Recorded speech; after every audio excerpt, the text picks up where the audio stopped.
नमस्कार साथियों, स्वागत है आपका हमारे यूट्यूब चैनल पनवार क्लास में। तो आज हम बात करने वाले हैं बीएससी फर्स्ट सेमेस्टर के जूलॉजी के लिए मैं आपको वेरी इंपॉर्टेंट क्वेश्चन आपको मैं बताने वाला हूँ। ये इंपॉर्टेंट क्वेश्चन मैं कैसे बताऊँगा आपको, एक मॉडल पेपर के थ्रू आपको मैं बताने वाला हूँ। ये पूरा मॉडल पेपर आपके न्यू एग्ज़ाम पैटर्न के अकॉर्डिंग ही बनाया गया है। तो ये कौन सी यूनिवर्सिटी के लिए होने वाले हैं? फॉर कोटा यूनिवर्सिटी के लिए पूरा मॉडल पेपर होने वाला है। तो इसमें 3 घंटे का आपको टाइम मिलता है। आपको पता होगा 3 घंटे का टाइम मिलता है और आपको मैक्सिमम मार्क्स कितने होते हैं? 17 मार्क्स का यहाँ पर पूरा पेपर आता है। चलिए जी, बात करते हैं सेक्शन ए। सेक्शन ए में कुल कितने क्वेश्चन आते हैं? कुल 10 क्वेश्चन आपको देखने को मिलते हैं। 5 यूनिट है आपकी, 5 यूनिट में से आपको 1 यूनिट से दो क्वेश्चन यहाँ पर आते हैं। इस प्रकार आपके यहाँ पर 10 क्वेश्चन आते हैं। और सेक्शन ए कुल कितने मार्क्स का होता है? 20 नंबर का यहाँ पर पूरा सेक्शन ए होता है। आइए फर्स्ट क्वेश्चन से देखते हैं कौन सा वेरी इंपॉर्टेंट हो जाता है। पहला क्वेश्चन हो जाता है कि टैक्सोनॉमी क्या है? टैक्सोनॉमी क्या है और इसका जैविक वर्गीकरण में क्या महत्व है? ये आपको याद कर लेना है यूनिट नंबर फर्स्ट से।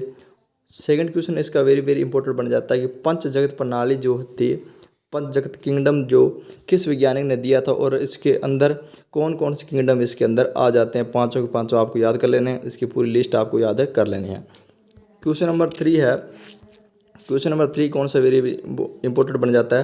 प्रोटोजोआ में परजीविता क्या है? प्रोटोजोआ में परजीविता क्या है? एक उदाहरण सहित आपको याद कर लेना है।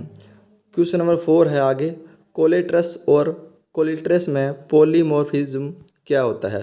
ये भी आपको याद कर लेना है। वेरी इंपॉर्टेंट क्वेश्चन हो सकता है। आइए आगे देखते हैं। क्वेश्चन नंबर 5 है। क्वेश्चन नंबर 5 आ जाता है आपका पोरीफेरा से। पोरीफेरा का आर्थिक महत्व क्या है? पोरीफेरा का आर्थिक महत्व आपको यहाँ पर 2-3 लाइनों में याद कर लेना है सेक्शन ए में, सेक्शन ए के लिए। क्वेश्चन नंबर 6 है, हेलमिंथेज में पाए जाने वाले परजीवी का अनुकूलन क्या है? हेलमिंथेज में पाए जाने वाले परजीवी का अनुकूलन क्या होता है? ये आपको याद कर लेना है। और क्वेश्चन नंबर 7 आपको याद कर लेना है कि कैनोर हेब्डिट्स एलिगेस जैविक अनुसंधान में क्यों महत्वपूर्ण है? ये भी आपका वेरी इंपॉर्टेंट क्वेश्चन हो जाता है। ये भी आपको याद कर लेना है।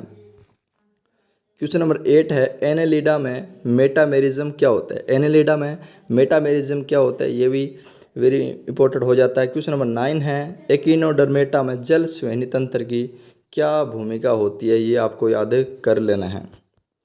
क्वेश्चन नंबर 10 है, लास्ट यूनिट से आता है। जैसे कि इसने दे रहा है कि मोती उत्पादन, आपको पता होगा मोलस्का संघ के जो सीपी होती है उससे मोती का उत्पादन किया जाता है। उसके बारे में आपको याद कर लेना है क्या होता है और ये कैसे लाभकारी है। ये यहाँ से वेरी इंपॉर्टेंट क्वेश्चन बन सकता है। आइए सेक्शन बी के देख लेते हैं। सेक्शन बी में आपको पता होगा काफ़ी मार्क्स का यहाँ पर सेक्शन बी होता है। जैसे कि यहाँ पर कितने क्वेश्चन आते हैं? कुल आते हैं 10 क्वेश्चन यहाँ पर आते हैं। और 10 के क्वेश्चन कितने होते हैं? अथवा में देखने को मिलते हैं। इनमें से आपको 5 क्वेश्चन आपको करने होते हैं और एक क्वेश्चन कितने नंबर का होता है? 10 नंबर का यहाँ पर आता है। इस प्रकार ये सेक्शन बी आता है। आइए जी, यूनिट नंबर फर्स्ट से कौन से वेरी इंपॉर्टेंट क्वेश्चन हो जाते हैं तो मैं आपको बता दूं। पहला क्वेश्चन है कि प्रोटोजोआ में गति और पोषण की व्याख्या करें। ये आपको याद कर लेना है कि प्रोटोजोआ संघ जो होता है उसमें लोकोमोशन एंड न्यूट्रिशन आपको याद कर लेना है। वेरी इंपॉर्टेंट क्वेश्चन बन जाता है। नेक्स्ट क्वेश्चन है कि प्रोटोजोआ संघ का वर्गीकरण आपको याद कर लेना है। क्लासिफिकेशन उसका याद कर लेना उदाहरण सहित है ना। प्रोटोजोआ का क्लासिफिकेशन भी पूछ सकते हैं या फिर आपको याद कर लेने हैं प्रोटोजोआ के लक्षण, इसके जर्नल कैरेक्टर क्या होते हैं, ये आपको याद कर लेने हैं। अगला है यूनिट नंबर सेकंड से कौन से वेरी इंपॉर्टेंट हो जाते हैं जी? वेरी इंपॉर्टेंट क्वेश्चन हो जाता है कि पोरीफेरा में केनाल तंत्र जो होते हैं, पोरीफेरा में जो केनाल तंत्र जो होते हैं इसके प्रकार और व्याख्या सहित आपको याद कर लेनी है। ये आपको वेरी इंपॉर्टेंट क्वेश्चन बन जाता है। पोरीफेरा में केनाल तंत्र जो होता है इसके प्रकारों की व्याख्या सहित इसकी पूरा वर्णन आपको याद कर लेना है। नेक्स्ट क्वेश्चन है कि मूंगा भित्तिया क्या होती है? कोरल रिम्स क्या होती है? इसका आर्थिक महत्व क्या होता है? ये भी याद कर लेना। आगे बात कर लेते हैं यूनिट नंबर 3 की। यूनिट नंबर 3 में कौन से इंपॉर्टेंट क्वेश्चन बन जाते हैं तो यूनिट नंबर 3 में है एस्केरिस का लाइफ साइकिल। एस्केरिस का लाइफ साइकिल जो होता है ये वेरी इंपॉर्टेंट क्वेश्चन हो जाता है। मानव स्वास्थ्य पर इसके क्या प्रभाव पड़ते हैं? ये भी आपको याद कर लेना है। और इसके साथ में है हेल्पथीज में परजीवी अनुकूलन का विवरण उपयुक्त उदाहरणों सहित आपको याद कर लेना है। ये भी वेरी इंपॉर्टेंट क्वेश्चन बन जाता है। आगे बात करते हैं यूनिट नंबर 4 की। यूनिट नंबर 4 में आपको पता होगा यूनिट नंबर 4 में कौन कौन से क्वेश्चन बन जाते हैं कि मधुमक्खी में सामाजिक जीवन, ये वेरी वेरी इंपॉर्टेंट क्वेश्चन है भाई। ये भी अच्छी तरह से याद कर लेना कि मधुमक्खी में सामाजिक जीवन और उसकी जाति प्रणाली पर चर्चा करें। ये आपका वेरी वेरी इंपॉर्टेंट क्वेश्चन हो जाता है। इसके साथ दे रखा है कि झींगा पालन, जो झींगा पालन होती है उसकी प्रक्रिया कैसी होती है, उसकी महत्व क्या है, ये भी आपको पूछे जा सकते हैं। ये भी आपके लिए वेरी इंपॉर्टेंट क्वेश्चन हो जाता है। आगे बात करते हैं यूनिट नंबर 5 की। यूनिट नंबर 5 में लास्ट यूनिट आ चुकी है। लास्ट यूनिट में आपको कौन कौन से वेरी इंपॉर्टेंट क्वेश्चन हो जाते हैं कि एकिनोडर्मेटा में जल सुहनी, एकिनोडर्मेटा में जल सुहनी तंत्र का चित्र सहित वर्णन करना है आपको। ये भी आपको याद कर लेना है, वेरी वेरी इंपॉर्टेंट क्वेश्चन है। इसमें जो स्टारफिश जो होती है उसमें पूछा जा सकता है जल सुहनी तंत्र, डायग्राम 3 आपको याद कर लेना है।